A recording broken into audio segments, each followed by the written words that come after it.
नमस्कार। आओ सुनाओ में आपका स्वागत है। आपकी कहानी है शैतान औरत। उत्तर प्रदेश के एक छोटे से गांव में, जहां खेतों की हरी भरी चादर दूर तक फैली थी और गंगा की सहायक नदियां खामोशी से बहती थी, वहां रहती थी रोशनी। ये गांव ऐसा था जहां सुबह गायों की घंटियों की आवाज से शुरू होती थी और शाम ढलते ही चारों तरफ सन्नाटा पसर जाता था। गांव के लोग सादगी में जीते थे, खेतों में काम करते, मिट्टी के घरों में रहते और साल भर मेहनत करके बस इतना कमा पाते कि पेट भर जाए। लेकिन रोशनी इस सादगी से कोसों दूर थी। उसकी खूबसूरती गांव में मशहूर थी। उसका गोरा रंग ऐसा था मानो चांद की रोशनी उस पर पड़ती हो। उसकी बड़ी बड़ी कजरारी आंखें किसी को भी अपनी ओर खींच लेती थी और काले घने बाल हवा में लहराते हुए किसी जादू की तरह लगते थे। लोग उसे देखते ही ठिठक जाते थे। लेकिन रोशनी के दिल में खूबसूरती से ज्यादा कुछ और था, लालच। वो शुरू से ही ऐसी थी, एक ऐसी लड़की जो हर चीज में अपना फायदा ढूंढती थी। बचपन में जब गांव की दूसरी लड़कियां मिट्टी के घरौंदे बनाती थी या तालाब के किनारे खेलती थी, रोशनी उनकी छोटी छोटी चीजें चुरा लेती। कभी एक कांच की चूड़ी जो किसी सहेली की कलाई से चमकती थी, कभी एक रंगीन रिबन जो किसी के बालों में सजा था। वो चुपके से इन चीजों को अपनी झोली में डाल लेती और घर ले जाकर छुपा देती। उसके लिए ये सब एक खेल था, लेकिन ये खेल धीरे धीरे उसकी फितरत बन गया। गांव वाले उसे प्यार से बुलाते थे, लेकिन कुछ समझदार लोग उसकी चालाकी को भांप चुके थे। एक बार जब उसने पड़ोस की चाची की चांदी की पायल चुराई तो बात गांव तक फैल गई। रोशनी की मां ने उसे बहुत डांटा, लेकिन रोशनी के चेहरे पर कोई शर्मिंदगी नहीं थी। उसने अपनी मां से कहा कि अगर उनके पास पैसा होता तो उसे चोरी क्यों करनी पड़ती। उसकी ये बात सुनकर मां चुप हो गई, लेकिन रोशनी के दिल में लालच की आग और भड़क उठी। रोशनी के मां बाप मजदूर थे। उनके पास एक कच्ची झोपड़ी थी जिसकी मिट्टी की दीवारें बारिश में बहने को तैयार रहती थी। दिन भर खेतों में हाड़तोड़ मेहनत के बाद भी उनके पास 2 वक्त की रोटी मुश्किल से जुटती थी। सर्दियों में ठंड से बचने के लिए उनके पास एक पुरानी रजाई थी जो जगह जगह से फट चुकी थी। गर्मियों में गर्मी से बचने के लिए बस एक टूटा हुआ पंखा था जो हवा कम और शोर ज्यादा करता था। लेकिन रोशनी को ये गरीबी कभी बर्दाश्त नहीं हुई। वो अपने आप को तालाब के किनारे पानी में देखती और सोचती कि उसकी ये खूबसूरती उसे इस कीचड़ भरी जिंदगी से निकाल सकती है। वो घंटों आईने के सामने खड़ी रहती, अपने बालों को संवारती और सपने देखती कि एक दिन वो बड़े घर की मालकिन बनेगी। उसने ठान लिया था कि वह अपने रूप का इस्तेमाल करके इस गांव की गरीबी को पीछे छोड़ देगी। गांव के लड़के उसके पीछे पड़े रहते थे। कोई उसे चुपके से चिट्ठी लिखता जिसमें कच्ची कच्ची शायरी होती, तो कोई उसकी झोपड़ी के पास मंडर आता, ये सोचकर कि शायद रोशनी उसकी तरफ देख ले। लेकिन रोशनी उन्हें घास नहीं डालती थी। वो किसी मजदूर या किसान की बीवी नहीं बनना चाहती थी। उसकी नजरें हमेशा ऊंची थी। वो हर उस मौके को भुनाना चाहती थी जो उसे दौलत की ओर ले जाए। वो सोचती थी कि अगर उसकी शादी किसी अमीर आदमी से हो जाए तो वो सोने की चूड़ियां पहनेगी, रेशमी साड़ियां ओढ़ेगी और बड़े घर में नौकरों के साथ रहेगी। ये सपना उसके दिल में दिन रात जलता रहता था। और फिर एक दिन उसकी जिंदगी में समीर आया। समीर पास के कस्बे से गांव में आया था। वो बाहर से सभ्य और शरीफ दिखता था। उसकी बातों में मिठास थी और चेहरे पर एक ऐसी मुस्कान थी जो लोगों का भरोसा जीत लेती थी। लेकिन उसकी आंखों में एक चालाकी थी जो हर किसी को नजर नहीं आती थी। समीर ने गांव में एक छोटी सी दुकान खोली जहां वह सस्ता सामान बेचता था। कभी साबुन, कभी तेल, तो कभी बच्चों के लिए टॉफियां। गांव वालों को लगता था कि वो कस्बे से कोई बड़ा काम करके आया है, क्योंकि उसके पास थोड़े बहुत पैसे थे। जब उसकी नजर रोशनी पर पड़ी तो वो एक पल के लिए रुक गया। रोशनी की खूबसूरती ने उसे मोह लिया, लेकिन समीर का दिमाग प्यार से ज्यादा फायदे की सोचता था। उसने सोचा कि रोशनी जैसी खूबसूरत लड़की उसके लिए किसी काम आ सकती है।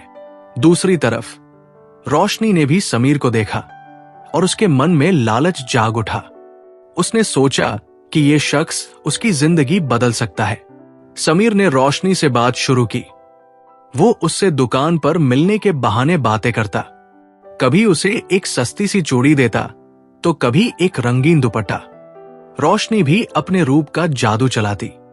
वो हल्के से मुस्कुराती, अपनी आंखें झुकाती और बातों में ऐसी मिठास घोलती कि समीर उसके पीछे पागल हो गया।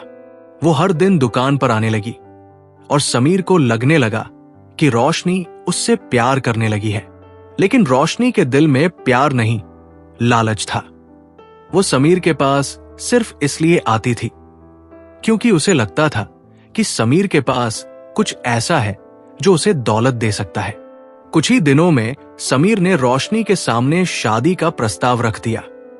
रोशनी के लिए ये एक सुनहरा मौका था। उसने सोचा कि समीर उसे वो ऐशो आराम दे सकता है जिसकी उसे तलाश थी। उसने फौरन हाँ कर दी। समीर ने रोशनी के मां बाप को थोड़े से पैसे दिए, 2000 रुपए और कुछ पुराने कपड़े, और गांव में एक सादे समारोह के साथ शादी हो गई। शादी के बाद रोशनी समीर के साथ उसकी छोटी सी दुकान के पीछे बनी कोठरी में रहने लगी। कोठरी छोटी थी, जिसमें एक टूटी हुई खाट, एक पुराना अलमारी और मिट्टी का चूल्हा था। लेकिन यहां भी रोशनी को वो शानो शौकत नहीं मिली जिसकी वो उम्मीद कर रही थी। समीर की दुकान से बस इतनी कमाई होती थी कि 2 वक्त की रोटी चल जाए। सुबह वो दुकान खोलता, दिन भर ग्राहकों से मोलभाव करता और रात को थक कर कोठरी में लौट आता। रोशनी को ये सब देखकर गुस्सा आता था। वो हर दिन समीर से शिकायत करती कि उसने उसे शादी के लिए बड़े बड़े वादे किए थे, लेकिन अब वो उसे कुछ नहीं दे रहा। वो कहती कि उसे सोने की चूड़ियां चाहिए, नई साड़ियां चाहिए और एक पक्का घर चाहिए। समीर चुपचाप सुनता, लेकिन उसके दिमाग में कुछ और ही चल रहा था। वो जानता था कि रोशनी लालची है और वो इस लालच का फायदा उठा सकता है। एक दिन समीर ने रोशनी से कहा कि वो पास के कस्बे में एक बड़े व्यापारी के साथ साझेदारी करना चाहता है। वो व्यापारी मोटा पैसा कमाता था। उसके पास कस्बे में एक बड़ा मकान था जिसमें नौकर चाकर रहते थे। गांव कस्बे में उसकी बड़ी इज्जत थी और लोग उसे सेठ जी कहकर बुलाते थे। समीर ने रोशनी से कहा कि अगर वो उस व्यापारी से दोस्ती कर ले तो उनकी किस्मत बदल सकती है। रोशनी की आंखों में चमक आ गई। उसने सोचा कि ये उसका मौका है। वो समीर से बोली कि वो उस व्यापारी से मिलने जाएगी। समीर पहले तो हिचकिचाया।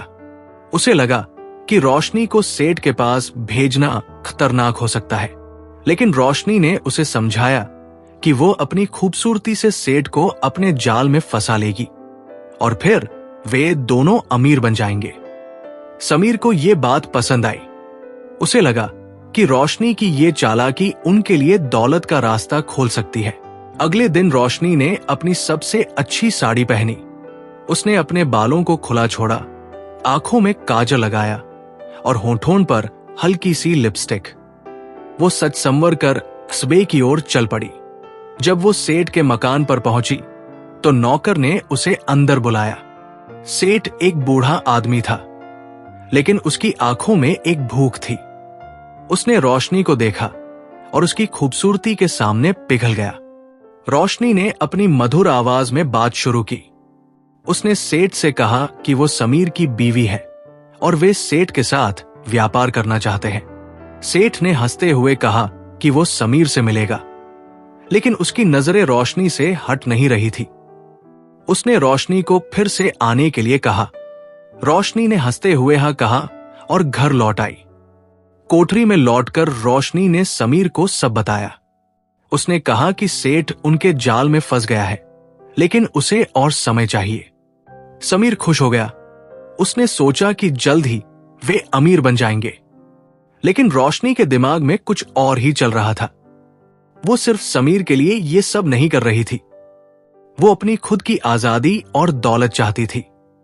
उसे पता था कि सेठ के पास इतना पैसा है कि वो उसकी जिंदगी बदल सकता है। उसने सोच लिया था कि वो समीर को सिर्फ एक सीढ़ी की तरह इस्तेमाल करेगी और फिर उसे पीछे छोड़ देगी। अगले कुछ दिन रोशनी सेठ के पास जाती रही। वो हर बार और ज्यादा सच संवर कर जाती और सेठ को अपने करीब लाती। सेठ अब उससे बिना मिले रह नहीं पाता था। एक दिन सेठ ने रोशनी से कहा कि वो उसे अपने घर में रखना चाहता है। रोशनी ने हंसते हुए कहा कि वो सोचेगी। लेकिन जब वो कोठरी लौटी तो समीर को ये बात बताई। समीर के चेहरे पर लालच की चमक आ गई। उसने कहा कि रोशनी को सेठ की बात मान लेनी चाहिए। रोशनी ने दिखावा किया कि वो तैयार नहीं है, लेकिन अंदर से वो खुश थी। उसे पता था कि उसका खेल शुरू हो चुका है। उस रात जब समीर सो रहा था, रोशनी चुपके से उठी। वो कोठरी के एक कोने में बैठ गई और सोचने लगी। उसने अपने सामान को देखा। एक पुरानी साड़ी, कुछ टूटी चूड़ियां और एक छोटा सा डिब्बा जिसमें उसने चुराई हुई चीजें रखी थी। उसने सोचा कि अगर वो सेठ के साथ चली गई तो उसे क्या क्या मिल सकता है। उसकी आंखों में चमक थी, लेकिन उस चमक में एक अजीब सा अंधेरा भी था। रोशनी जानती थी कि वो जो कर रही है वो सही नहीं है। उसे पता था कि समीर उसका पति है और सेठ के साथ उसका ये खेल गांव में बदनामी ला सकता है। लेकिन लालच ने उसके दिल को काबू में कर लिया था। वो सोच रही थी कि क्या होगा अगर समीर को उसकी योजना का पता चल गया। क्या होगा अगर सेठ ने उसे ठुकरा दिया। लेकिन फिर उसने अपने आप को तसल्ली दी कि वो इतनी खूबसूरत है कि कोई उसे ठुकरा नहीं सकता। अगली सुबह रोशनी फिर से सेठ के पास गई। इस बार उसने सेठ से कहा कि वो उसके साथ रहने को तैयार है, लेकिन उसे कुछ चाहिए। सेठ ने पूछा कि क्या। रोशनी ने कहा कि वो उसकी सारी दौलत का आधा हिस्सा चाहती है। सेठ हंसा और बोला कि वो इतना कुछ नहीं दे सकता। लेकिन रोशनी ने अपनी आंखें झुकाई और कहा कि वो इसके बिना नहीं आएगी। सेठ उसकी खूबसूरती के आगे हार गया। उसने कहा कि वो सोचेगा। रोशनी मुस्कुराई और कोठरी लौट आई। लेकिन उसकी मुस्कुराहट में एक रहस्य था। वो जानती थी कि ये सिर्फ शुरुआत है। उसके सामने अभी बहुत सारे रास्ते थे और हर रास्ता उसे और ज्यादा दौलत की ओर ले जा सकता था। लेकिन उसे यह भी पता था कि यह रास्ता आसान नहीं होगा। समीर को अभी कुछ नहीं पता था, लेकिन वो चालाक था। अगर उसे शक हो गया तो क्या होगा? सेठ उस पर कितना भरोसा करेगा? ये सब अभी अनजान था, लेकिन रोशनी तैयार थी। उसका लालच अब उसकी ताकत बन चुका था। वो सोच रही थी कि अगला कदम क्या होगा। क्या वो सेठ को अपने जाल में पूरी तरह फंसा लेगी या समीर उसकी योजना को बर्बाद कर देगा? ये सवाल उसके दिमाग में घूम रहा था और जवाब का इंतजार उसे बेचैन कर रहा था। लेकिन एक बात पक्की थी, रोशनी अब रुकने वाली नहीं थी। उसका खेल शुरू हो चुका था और वह इसे जीतने के लिए कुछ भी कर सकती थी। रोशनी की कोठरी में रात का सन्नाटा था। बाहर खेतों से झिंगुरों की आवाज आ रही थी और हल्की हवा पुरानी खाट को हिला रही थी। समीर गहरी नींद में था। उसकी सांसें एक लय में चल रही थी, लेकिन रोशनी की आंखों में नींद नहीं थी। वो कोठरी के एक कोने में बैठी थी, अपने हाथों में वो छोटा सा डिब्बा लिए हुए जिसमें उसने चुराई हुई चीजें रखी थी। उसकी उंगलियां उस डिब्बे पर फिर रही थी और उसका दिमाग तेजी से चल रहा था। सेठ की बात उसके कानों में गूंज रही थी। वो उसकी दौलत का आधा हिस्सा देने को तैयार नहीं था, लेकिन उसकी आंखों में रोशनी के लिए एक कमजोरी साफ दिख रही थी। रोशनी जानती थी कि वो सेठ को और दबा सकती है। उसकी खूबसूरती उसका हथियार थी और वो इसे पूरी तरह इस्तेमाल करने को तैयार थी। लेकिन समीर का क्या? वो अभी तक उसकी योजना से अनजान था, लेकिन रोशनी को पता था कि समीर कोई मासूम नहीं है। अगर उसे जरा सा भी शक हुआ तो वो सब कुछ बर्बाद कर सकता था। सुबह हुई। सूरज की पहली किरण कोठरी की टूटी खिड़की से अंदर झांक रही थी। समीर उठा और दुकान की ओर चल दिया। रोशनी ने चूल्हे पर चाय बनाई, लेकिन उसका ध्यान कहीं और था। वो सोच रही थी कि सेठ को अपने जाल में पूरी तरह फंसाने के लिए उसे क्या करना होगा। उसने फैसला किया कि वो आज फिर सेठ के पास जाएगी। उसने अपनी दूसरी सबसे अच्छी साड़ी पहनी। पहली वाली उसने पिछले दिन पहनी थी और वो सेठ को हर बार कुछ नया दिखाना चाहती थी। उसने बालों में एक सस्ता सा गजरा लगाया, आंखों में काजल की पतली लकीर खींची और कस्बे की ओर चल पड़ी। रास्ते में गांव की औरतें उसे देख रही थी। कुछ ने उसकी सच संवर को देखकर मुंह बनाया, कुछ ने आपस में फुसफुसाना शुरू कर दिया। रोशनी को इन सब की परवाह नहीं थी। उसे बस अपनी मंजिल दिख रही थी, सेठ का बड़ा मकान और उसकी दौलत। सेठ के मकान पर पहुंचते ही नौकर ने उसे अंदर बुलाया। सेठ अपने बड़े से कमरे में बैठा था, जहां दीवारों पर पुरानी तस्वीरें टंगी थी और एक मखमली सोफा रखा था। उसने रोशनी को देखते ही मुस्कुरा दिया। उसकी आंखों में वही भूख थी जो रोशनी ने पहले दिन देखी थी। रोशनी ने भी अपनी मधुर मुस्कान बिखेरी और सेठ के पास बैठ गई। उसने बात शुरू की, पहले गांव की छोटी मोटी बातें, फिर समीर की दुकान की चर्चा और आखिर में व्यापार की बात पर आई। सेठ ने कहा कि वो समीर को अपने व्यापार में शामिल कर सकता है, लेकिन उसकी एक शर्त है। रोशनी ने अपनी आंखें थोड़ी सी चौड़ी की, जैसे उसे कुछ समझ ना आया हो। सेठ ने हंसते हुए कहा कि वो चाहता है कि रोशनी हर दिन उसके पास आए।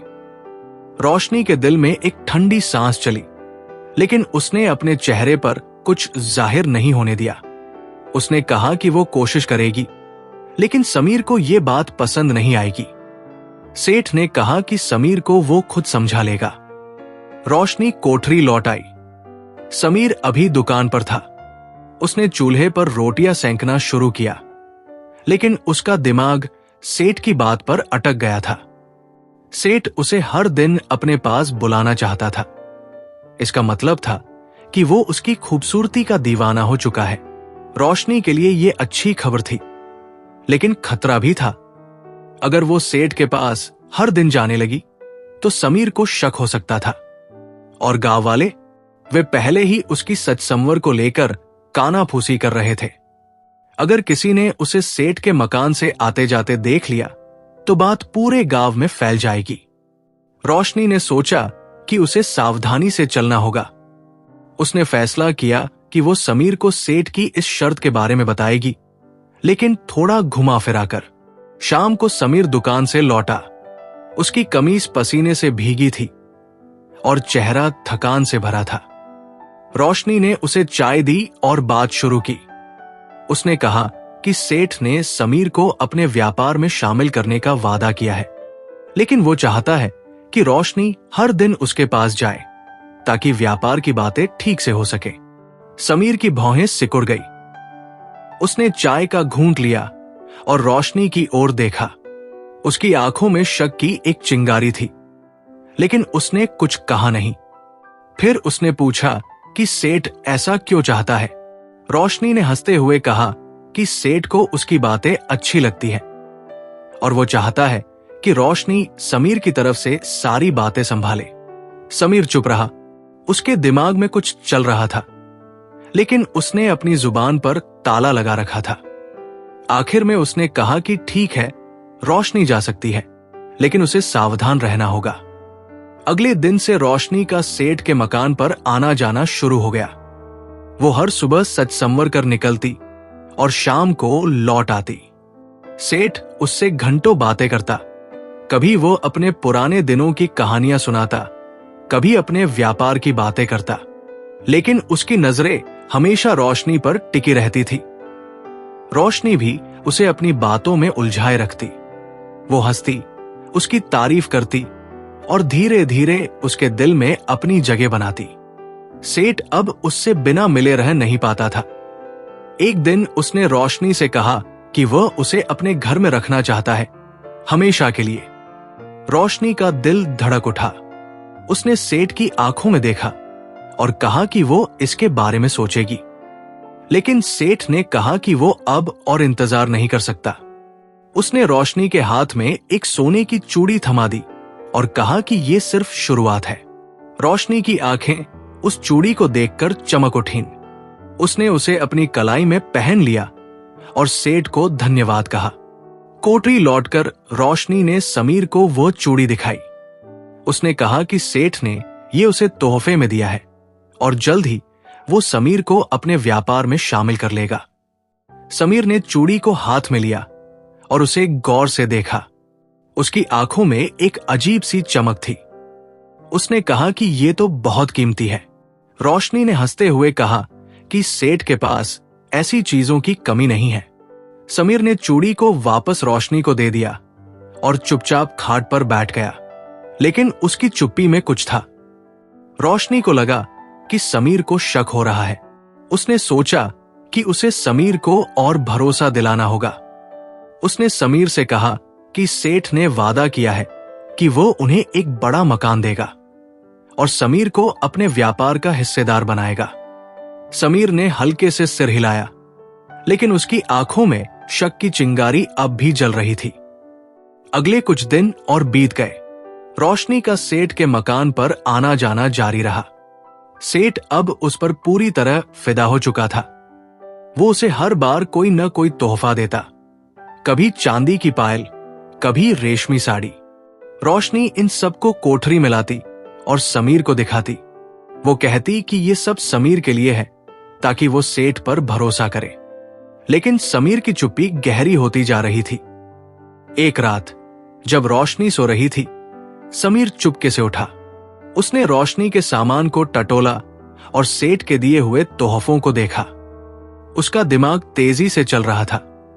उसे समझ आ गया था कि रोशनी कुछ छुपा रही है। उसने फैसला किया कि वो सेठ से खुद मिलेगा।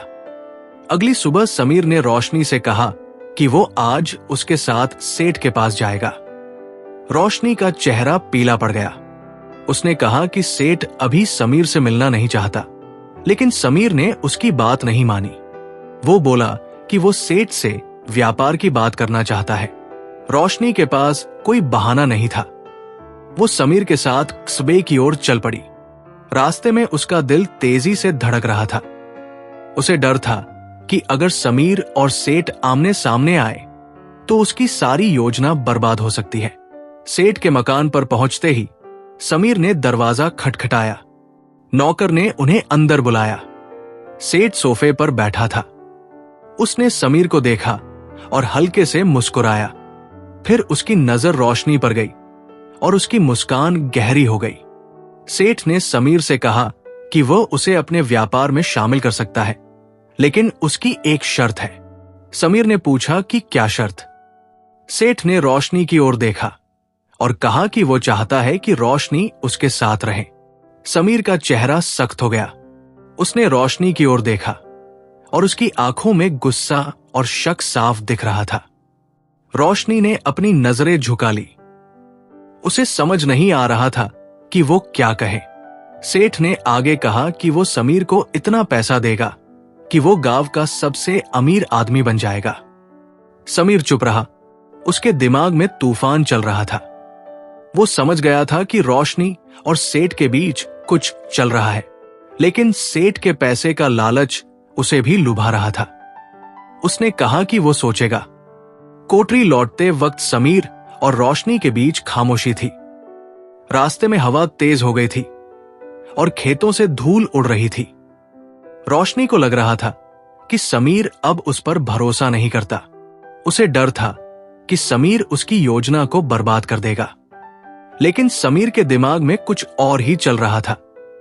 वो सोच रहा था कि सेठ के पैसे उसके लिए कितने काम के हो सकते हैं।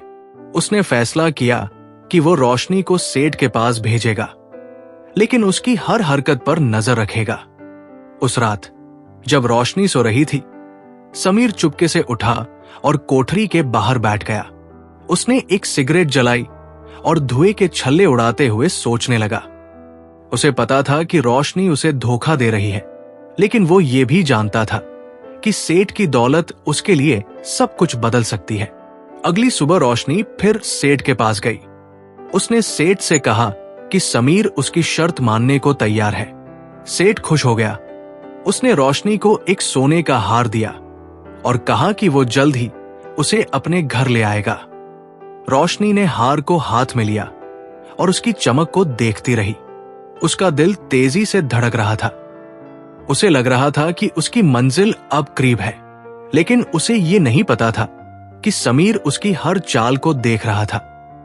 उस रात जब रोशनी कोठरी लौटी, समीर ने उससे पूछा कि सेठ ने क्या कहा। रोशनी ने हार दिखाया और कहा कि सेठ उन्हें बहुत कुछ देगा। समीर ने हार को देखा और मुस्कुराया, लेकिन उसकी मुस्कुराहट में एक ठंडक थी। रोशनी को लगा कि कुछ गड़बड़ है, लेकिन वो समझ नहीं पाई। अगले दिन सेठ ने समीर को अपने मकान पर बुलाया। समीर अकेले गया। सेठ ने उसे एक बड़ा सौदा पेश किया। अगर वो रोशनी को उसके हवाले कर दे तो सेठ उसे इतना पैसा देगा कि वो गांव छोड़कर कस्बे में अपना घर बना सके। समीर ने हां कह दी। उसने सोचा कि रोशनी की खूबसूरती का फायदा उसे ही उठाना चाहिए। वो कोठरी लौटा और रोशनी से कहा कि सेठ ने उसे व्यापार में शामिल कर लिया है और अब उसे सेठ के पास जाना होगा। रोशनी खुश हो गई। उसे लगा कि उसकी योजना कामयाब हो रही है, लेकिन उसे नहीं पता था कि समीर ने उसे सेठ के हाथों बेच दिया था। उस रात रोशनी ने अपने सामान को बांधना शुरू किया। वो सेठ के मकान जाने की तैयारी कर रही थी। समीर चुपचाप उसे देख रहा था। उसकी आंखों में एक अजीब सा भाव था।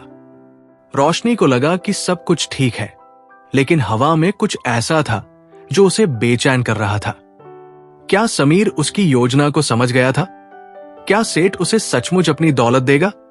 ये सवाल उसके दिमाग में घूम रहे थे, लेकिन वो तैयार थी। उसका लालच उसे आगे बढ़ा रहा था और वो किसी भी कीमत पर अपनी मंजिल तक पहुंचना चाहती थी। लेकिन उसे नहीं पता था कि समीर का खेल भी शुरू हो चुका था और ये खेल उसकी सोच से कहीं ज्यादा खतरनाक था। रोशनी की कोठरी में सुबह की पहली किरण अभी नहीं पहुंची थी। बाहर खेतों में कोहरा छाया था और ठंडी हवा टूटी खिड़की से अंदर घुस रही थी। रोशनी अपने सामान को बांध रही थी। उसकी उंगलियां तेजी से चल रही थी और उसकी आंखों में एक अजीब सी चमक थी। सेठ का सोने का हार उसकी कलाई में चमक रहा था और उसकी हर सांस में लालच की गर्मी थी। वो सेठ के मकान जाने की तैयारी कर रही थी। समीर ने उसे कहा था कि सेठ ने उसे व्यापार में शामिल कर लिया है और अब उसे सेठ के पास जाना होगा। रोशनी को लग रहा था कि उसकी योजना कामयाब हो रही है। उसे यकीन था कि सेठ उसकी खूबसूरती के आगे झुक चुका है और जल्द ही वो उसकी दौलत का बड़ा हिस्सा हासिल कर लेगी।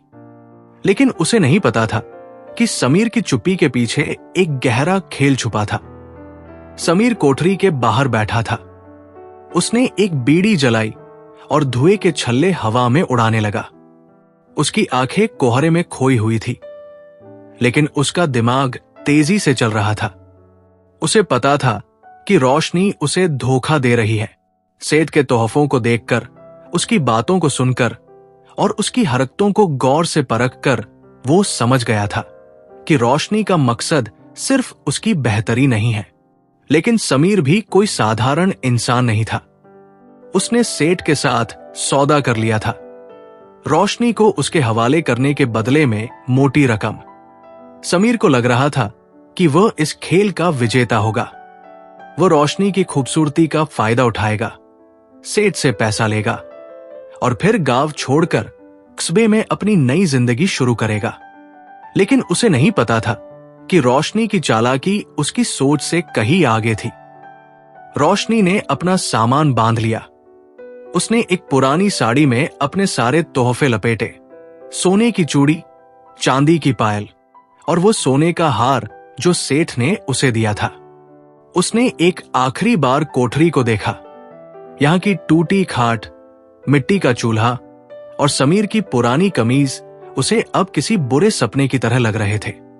वो सोच रही थी कि सेठ के मकान में उसका क्या इंतजार कर रहा है। क्या वह सचमुच उसे अपनी दौलत का हिस्सा देगा? क्या वो उसे अपनी बीवी बनाएगा? या ये सब सिर्फ एक जाल है? रोशनी के मन में सवाल घूम रहे थे, लेकिन उसका लालच उसे आगे बढ़ने के लिए मजबूर कर रहा था। उसने अपने कंधे पर सामान उठाया और कोठरी से बाहर निकल गई। समीर अभी भी बाहर बैठा था। उसने रोशनी को देखा और कहा कि वो उसे सेठ के मकान तक छोड़ देगा। रोशनी ने हल्के से सिर हिलाया, लेकिन उसके दिल में एक अजीब सी बेचैनी थी। रास्ते में खामोशी थी। खेतों से कोहरा हट रहा था और सूरज की हल्की रोशनी जमीन पर पड़ रही थी। रोशनी और समीर एक साथ चल रहे थे, लेकिन उनके बीच एक अनकही दूरी थी। रोशनी को समीर की चुप्पी अजीब लग रही थी।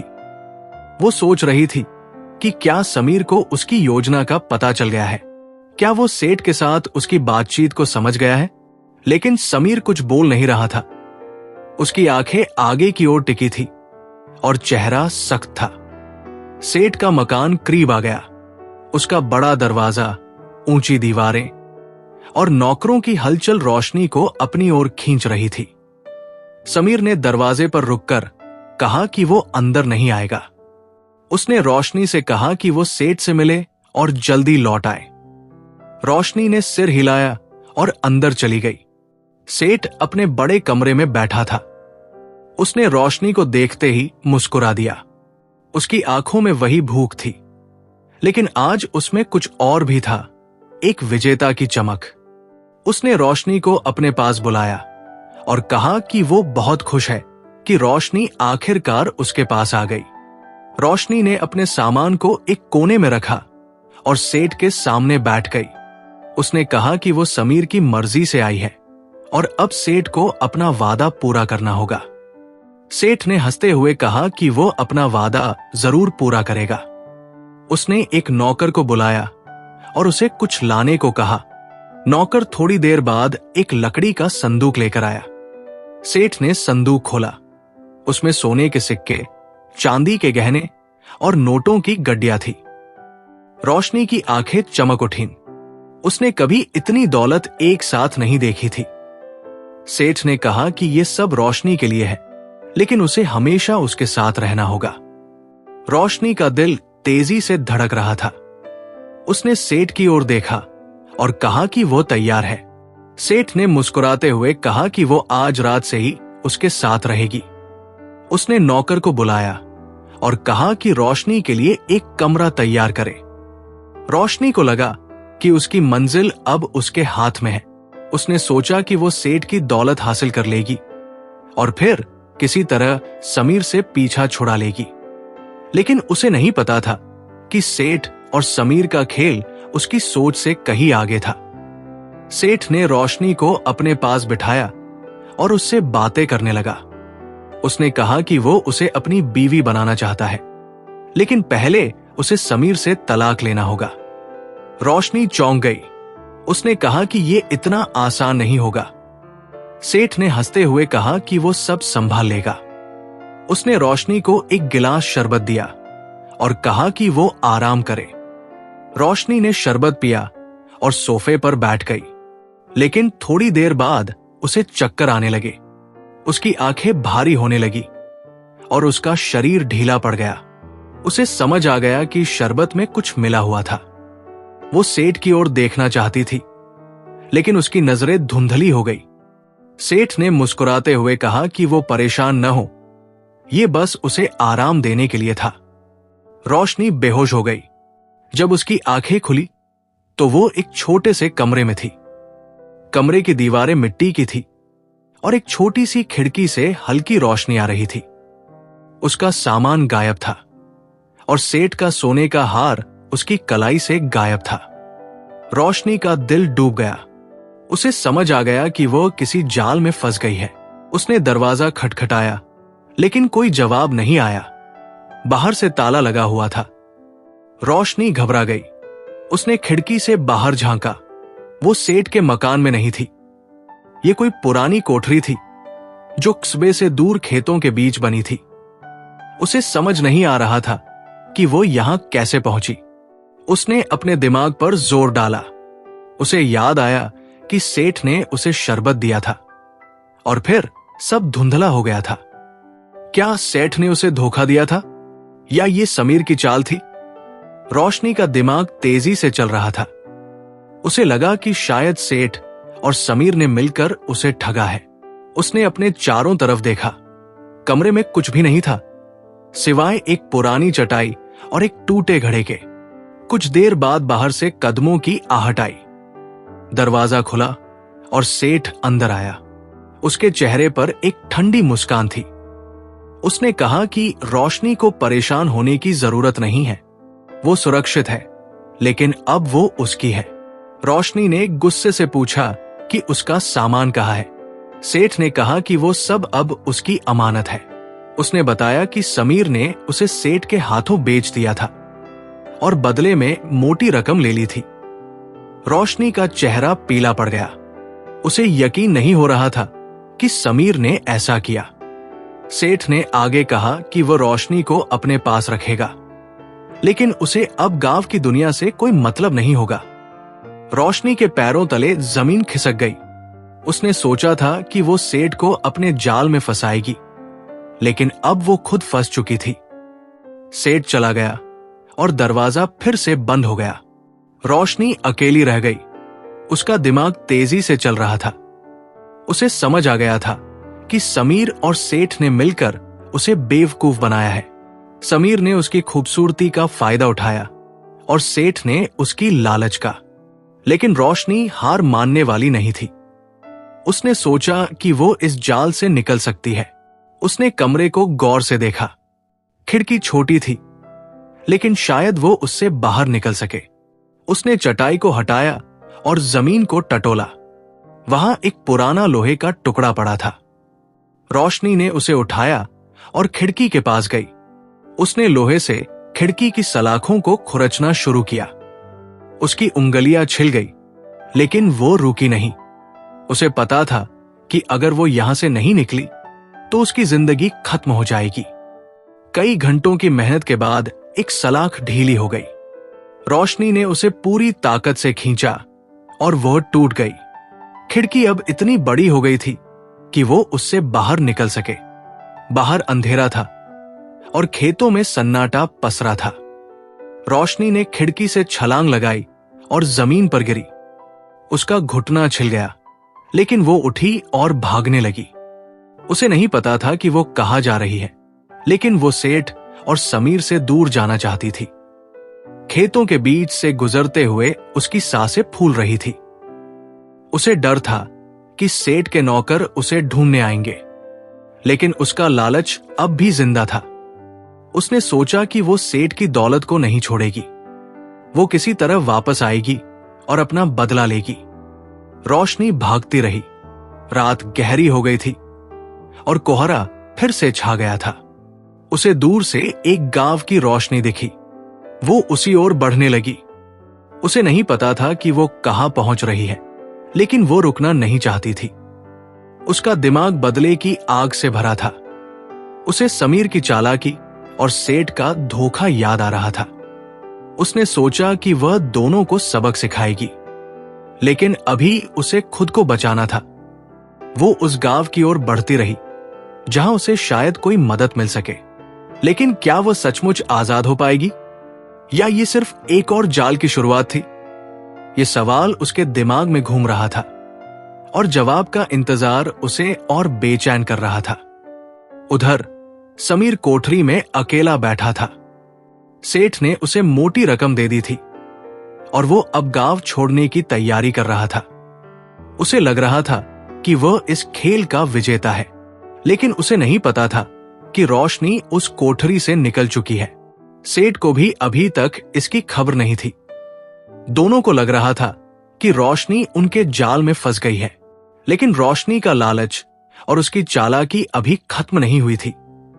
वो वापस आएगी, ये उसने ठान लिया था, और जब वो लौटेगी तो ये खेल और खतरनाक हो जाएगा।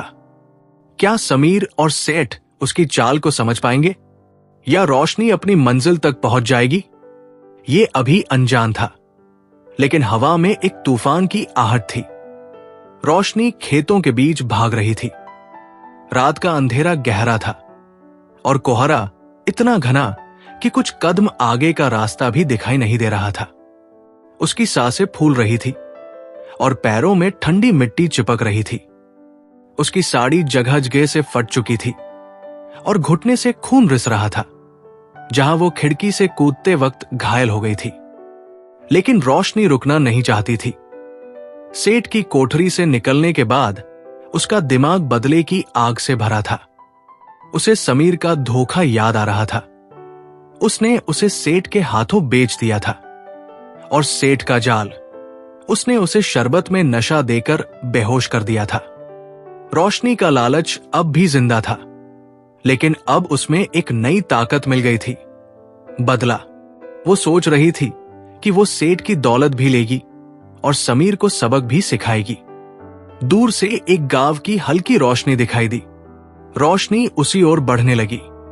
उसे नहीं पता था कि ये कौन सा गांव है, लेकिन उसे बस एक ठिकाना चाहिए था, एक जगह जहां वो अपनी सांसें थाम सके और अगला कदम सोच सके। जैसे जैसे वो करीब पहुंची, उसे एक छोटी सी झोपड़ी दिखी। झोपड़ी के बाहर एक बूढ़ी औरत बैठी थी, जो मिट्टी के चूल्हे पर कुछ सेंक रही थी। रोशनी ने रुककर उसकी ओर देखा। उसकी हालत देखकर बूढ़ी औरत चौंक गई। उसने रोशनी को अपने पास बुलाया और पूछा कि वो कहां से आई है। रोशनी ने अपनी आंखें झुकाई और कहा कि वो रास्ता भटक गई है। उसने अपनी कहानी नहीं बताई। वो किसी पर भरोसा नहीं करना चाहती थी। बूढ़ी औरत ने उसे अंदर बुलाया और एक गिलास पानी दिया। रोशनी ने पानी पिया और चुपचाप बैठ गई। उसका दिमाग तेजी से चल रहा था। उसे सेठ और समीर तक वापस पहुंचना था, लेकिन पहले उसे खुद को मजबूत करना था।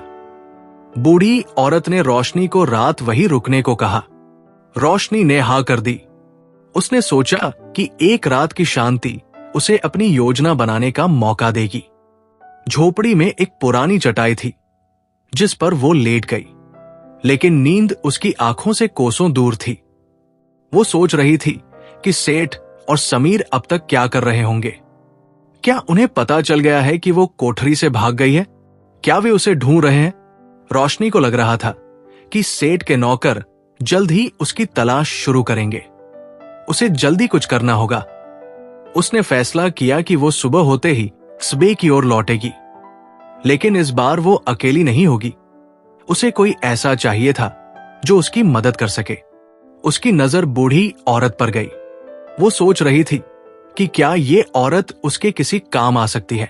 सुबह हुई, कोहरा छंट गया था और सूरज की किरणें झोपड़ी में घुस आई थी। रोशनी उठी और बूढ़ी औरत से बात करने लगी। उसने अपनी कहानी का एक हिस्सा बताया, ये कि उसका पति उसे धोखा देकर भाग गया है और अब वो अकेली है। उसने सच को थोड़ा तोड़ मरोड़ कर पेश किया ताकि बूढ़ी औरत उस पर तरस खाए, और वही हुआ। बूढ़ी औरत की आंखें नम हो गई। उसने कहा कि वो रोशनी की मदद करेगी। रोशनी ने पूछा कि क्या उसके पास कोई जान पहचान का आदमी है जो कस्बे में काम करता हो। बूढ़ी औरत ने बताया कि उसका बेटा कस्बे में एक दुकान पर मजदूरी करता है। रोशनी की आंखों में चमक आ गई। उसने कहा कि वो उसके बेटे से मिलना चाहती है। बूढ़ी औरत ने अपने बेटे को खत लिखा और रोशनी को दे दिया। उसने कहा कि वो कस्बे में जाकर उसे ढूंढ ले। रोशनी ने उसे धन्यवाद कहा और वहां से निकल पड़ी। कस्बे का रास्ता लंबा था। रोशनी पैदल चल रही थी। उसकी साड़ी गंदी थी और चेहरा थकान से भरा था, लेकिन उसकी आंखों में एक अजीब सा जुनून था। रास्ते में उसे गांव वाले दिखे जो अपने खेतों की ओर जा रहे थे। कुछ ने उसे पहचान लिया। वे फुसफुसाने लगे कि ये वही रोशनी है जो समीर की बीवी थी। रोशनी को उनकी बातें सुनाई दी, लेकिन उसने मुंह नहीं खोला। उसे पता था कि गांव में उसकी बदनामी फैल चुकी है, लेकिन अब उसे इसकी परवाह नहीं थी। वो बस सेठ और समीर तक पहुंचना चाहती थी। दोपहर तक वो कस्बे पहुंच गई। उसने बूढ़ी औरत के बेटे को ढूंढना शुरू किया। कस्बे की एक छोटी सी दुकान पर उसे वो मिल गया। उसका नाम रामू था। वो एक हट्टा कट्टा नौजवान था जो दुकान पर सामान ढोता था। रोशनी ने उसे खत दिखाया और अपनी कहानी का वही हिस्सा सुनाया। रामू ने उसकी बात सुनी और मदद करने को तैयार हो गया। रोशनी ने रामू से कहा कि उसे सेठ के मकान तक पहुंचना है। उसने बताया कि सेठ ने उससे उसका सामान छीन लिया है और वो उसे वापस लेना चाहती है। रामू को उसकी बात पर शक हुआ, लेकिन रोशनी की खूबसूरती और उसकी मासूम बनने की कला ने उसे पिघला दिया। उसने कहा कि वह रात को सेठ के मकान के पास ले जाएगा। रोशनी ने हाँ कर दी। उस दिन वो रामू की दुकान के पास ही रही। उसने सोचा कि वो सेठ के मकान में घुसेगी और अपनी चीजें वापस लेगी, लेकिन उसका असली मकसद सिर्फ सामान नहीं था। वो सेठ की दौलत चाहती थी और समीर को बर्बाद करना चाहती थी। रात होने का इंतजार करते हुए उसका दिमाग तेजी से चल रहा था। उसे पता था कि ये उसका आखिरी मौका है। अगर वो इस बार हार गई तो सब खत्म हो जाएगा। रात गहरी हो गई।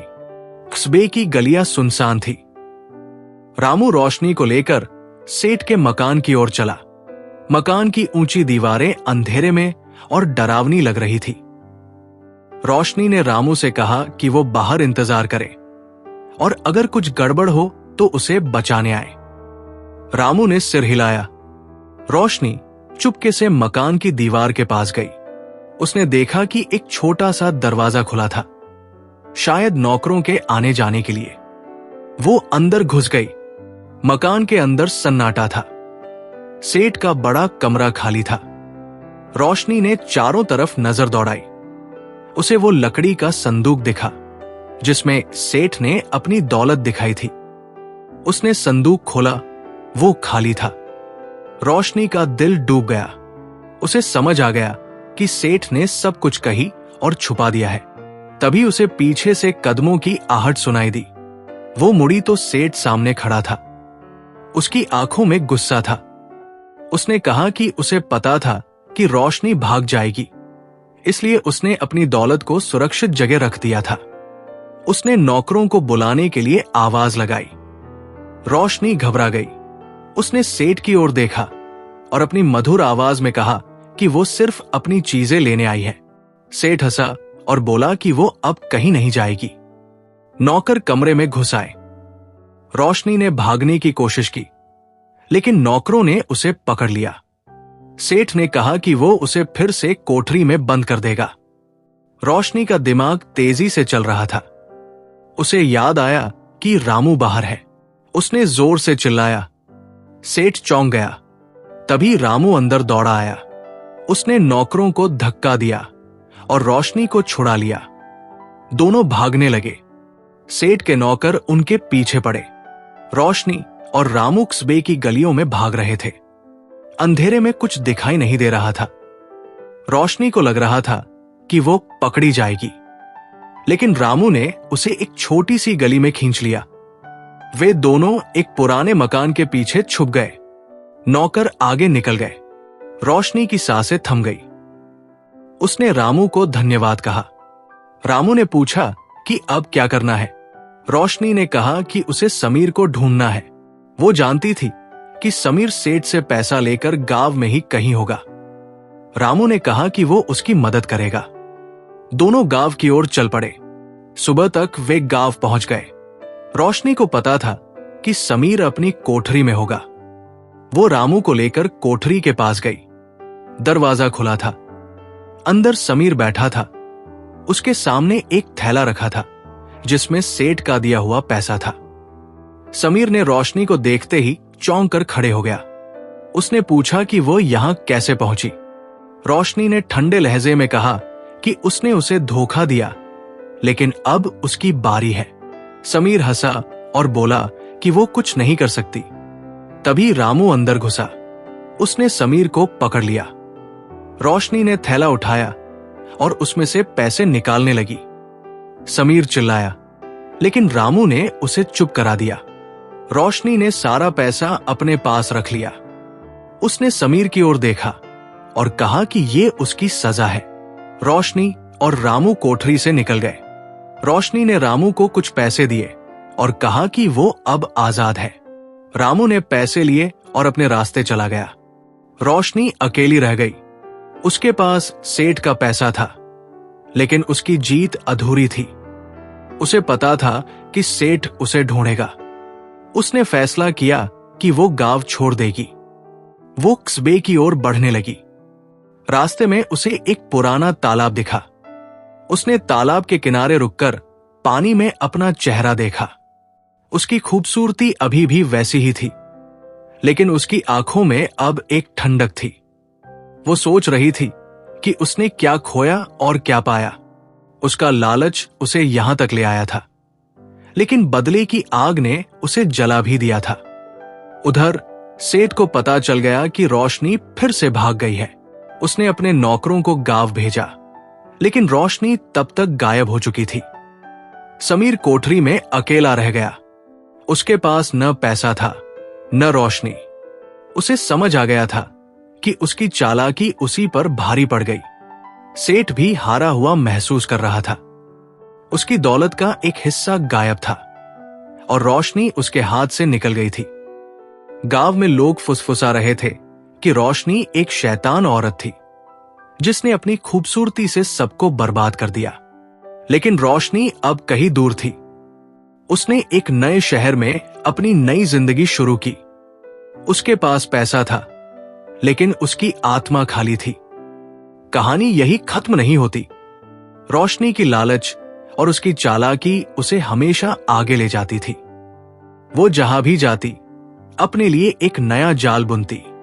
समीर और सेठ उसकी जिंदगी का एक हिस्सा थे, लेकिन वो उनसे कहीं आगे निकल गई थी। उसकी खूबसूरती उसका हथियार थी और लालच उसकी ताकत। लेकिन हर जीत के साथ वो कुछ खोती भी थी। क्या वो कभी संतुष्ट होगी? क्या उसका लालच कभी खत्म होगा? ये सवाल हवा में लटका रह गया। रोशनी की कहानी खत्म नहीं हुई, वो बस एक नए रूप में शुरू हुई और शायद वह फिर लौटेगी, एक नई साजिश के साथ, एक नई मंजिल के लिए। कहानी कैसी लगी कमेंट्स करके जरूर बताएं और हमारे चैनल आओ सुनाओ को लाइक, शेयर और सब्सक्राइब करना ना भूलें।